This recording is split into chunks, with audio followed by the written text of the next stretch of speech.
My acquaintance with the barefoot rag pickers leads me to Simapuri, a place on the periphery of Delhi yet miles away from it, metaphorically. Those who live here are squatters whom came from Bangladesh back in 1971. Sahib's family is among them. Simapuri was then a wilderness. It still is, but it is no longer empty. In structures of mud with roof of tin and tarpaulin, devoid of sewage, drainage, or running water, live 10,000 rag pickers.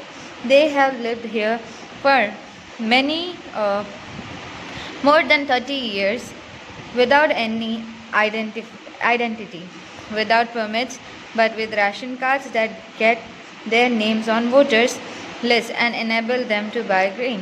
Food is more important for survival than identity. If at the end of the day we can feed our families and go to bed without an aching stomach, we would rather live here than in the fields that gave us no grain, say a group of women in tattered saris. When I asked them why they left their beautiful land of green fields and rivers, wherever they find food, they pitch their tents that come transit homes.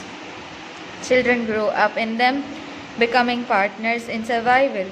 And survival in Simapuri means picking. Through the years, it has acquired the properties of fine art. Garbage to them is coal.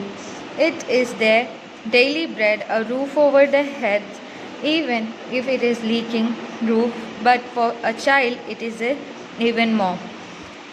मेरे घर के पास दिल्ली में सीमापुरी में कई मील दूर ये बांग्लादेशी लोगों के स्क्वाटर्स थे, यानी कि घर थे जहाँ पर करीबन 10,000 फैमिलीज़ रहती थी जो 1971 में बांग्लादेश से यहाँ पर इमिग्रेंट्स होकर आए थे।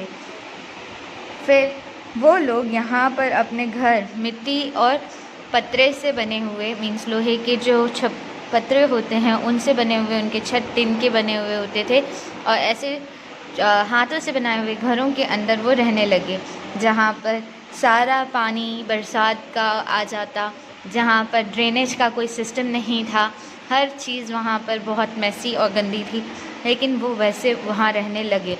उनकी ना कोई पहचान थी ना कुछ, उनके पास जो था तो बस एक ही चीज़ थी, वो था राशन कार्ड, और राशन कार्ड की मदद से उनका वोटर्स लिस्ट में नाम आता था।